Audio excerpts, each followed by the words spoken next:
বলতো মাম্মান, আমরা আজকে কি তৈরি করব? কাঁচা আমের কাঁচা আমের মুরব্বা। মুরব্বা। কাঁচা আমের মুরব্বা। আবার বলো, কাঁচা আমের মুরব্বা, একসাথে বলো। কাঁচা আমের মুরব্বা। কাঁচা আমের মুরব্বা। হ্যাঁ, বলো। এটা খেতে খুবই টেস্টি, এটা খেতে খুবই টেস্টি, খুবই মজা, খুবই মজা, খুবই ইয়াম্মি। খুবই ইয়াম্মি। আপনারা করে খেয়ে দেখবেন। আপনারা করে খেয়ে দেখবেন। আসসালামু আলাইকুম, welcome back to my channel. সম্মানিত ভিউয়ার্স, আজ আমি তৈরি করব আমের মুরব্বা। আমি এখানে কাঁচা আম নিচ্ছি। আমটাকে আমি ভালো করে ধুয়ে সুলে কেটে নিচ্ছি, একটু ভারী করে নিছি। এটা আমি এখন কাঁটা চামচ দিয়ে কেচবো, তারপরে আমি একটু চুনির পানির মধ্যে সারা রাত ভিজিয়ে রাখবো। চলুন তাহলে শুরু করি। তুমি কি আমার সাথে করতে চাও আমার? হ্যাঁ। তাহলে আমি তোমাকে একটা কাঁটা চামচ দিচ্ছি, তুমি আমার সাথে আমাকে হেল্প করো, কেমন? বসো, তুমি এটাতে করো না। দেখো, আঙ্গুলে দিয়ে দিও না মাম্মান। প্রথমে আমি আমটাকে কেচে নিব।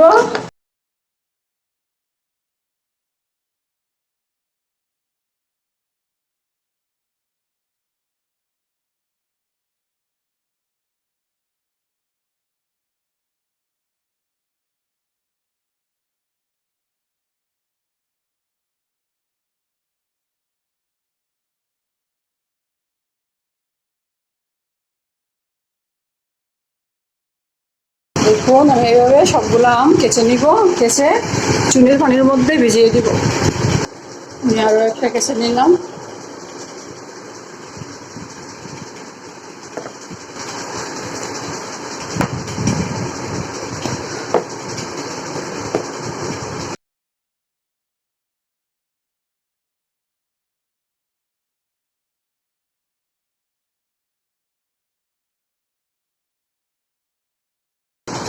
দেখুন, আমি এটার 2 ফিট কেচে নিলাম।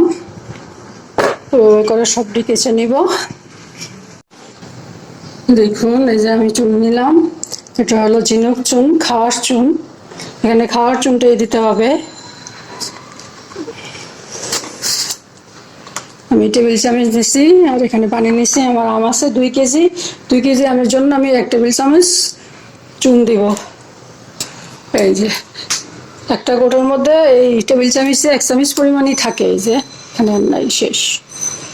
এটা গুলিয়ে নিব।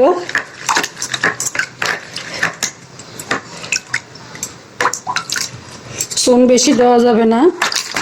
চুন বেশি পড়লে আবার খাওয়ার সময় জিহ্বা জ্বলে যাবে, মুখ জ্বলে যাবে। চুনের পরিমাণটা ঠিক রাখতে হবে। আমি 2 কেজি আমের জন্য টেবিল চামচে 1 চামচ পরিমাণ চুন দিলাম। চুনের পরিমাপটা ঠিক রাখতে হবে। আমি চুনটা গলিয়ে নিলাম। এখন আমি আমটা দিয়ে দিব।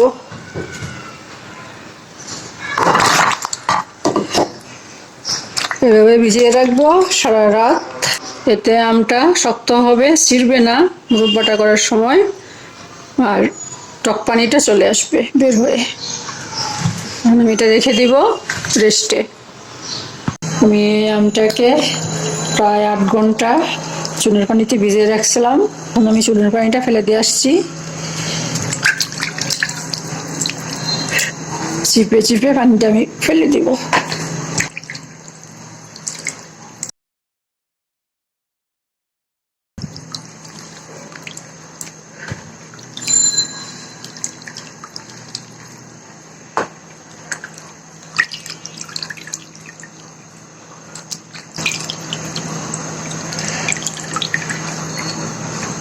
পানিটা ফেলে দিব। ফেলে দিয়ে আমি কুসুম গরম পানিতে আমটাকে আমি আবার ভিজিয়ে রাখবো। এখন দিব হালকা কুসুম গরম পানিতে। আমার হাত সহ্য হয়, আমি এটার মধ্যে দিয়ে দিব আমগুলো। এই কুসুম গরম পানিতে আমটা আরো কতক্ষণ ভিজিয়ে রাখবো। ধরবে না। আমি এখন বলের মধ্যে ঢেলে দিব। আমি এখন বাকি গরম পানিটা এখানে দিয়ে দিব। আমি এখানে দিব 1 চামচ লবণ। এটাকে কুসুম গরম পানিতে রেখে দিয়েছিলাম কয়েক ঘন্টা, সেখান থেকেও আমি আবার পানি সরিয়ে নিচ্ছি। এখন আমি এখানে চিনি মিশিয়ে রেখে দিব কতক্ষণ। কাপ পরিমাণ চিনি আমি এখানে দিয়ে দিলাম। এখন আমি এটা আরো কতক্ষণ রেখে দিব। আমটা চুলায় দিয়ে দিলাম। সিদ্ধ হওয়ার জন্য একটু ঢেকে দিব। আর দিব 1 কাপ পানি। 1 কাপ পানি দিয়ে দিলাম।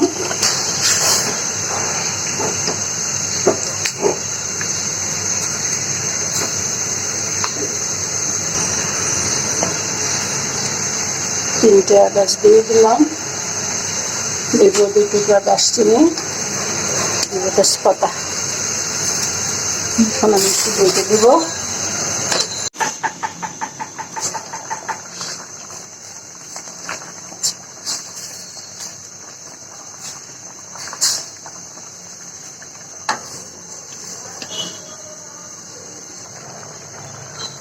ফোটা গোলাপ জল, মুরগ বাটার থেকে একটা সুঘ্রাণ আসবে সেজন্য নিলাম, তো না দিলেও সমস্যা নাই। আবার ঢেকে দিব।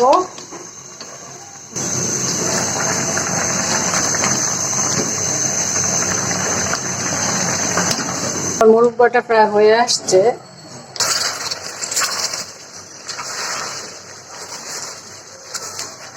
একটু গুড় মিশিয়ে দিয়েছিলাম, এখন গুড়টাকে একটু ক্যারামেল করে নেব, তাহলে কালারটা সুন্দর আসবে।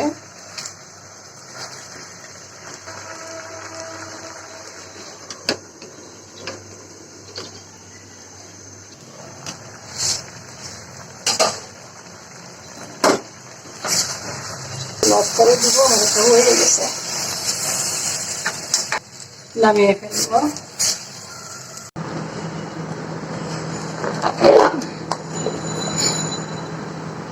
দেখুন, এই যে আমি তৈরি করে নিয়ে আসলাম কাঁচা আমের মুরব্বা। এটা খেতে খুবই আমি মজা, আপনারা করে খেয়ে দেখবেন। ভিতরে রস ভর্তি, মিষ্টির মতো লাগে এটা খেতে অনেকটা। আমার আজকের ভিডিওটি এ পর্যন্তই। ভিডিওটি ভালো লাগলে প্লিজ একটা লাইক দিন, কমেন্ট করবেন, আপনাদের ফ্রেন্ডস অ্যান্ড ফ্যামিলির সাথে শেয়ার করবেন। আর যদি চান তাহলে আমার চ্যানেলটাকে সাবস্ক্রাইব করে রাখতে পারেন। পাক আমাদের সবাইকে সুস্থ রাখুন, ভালো রাখুন, আমিন। আল্লাহ হাফেজ।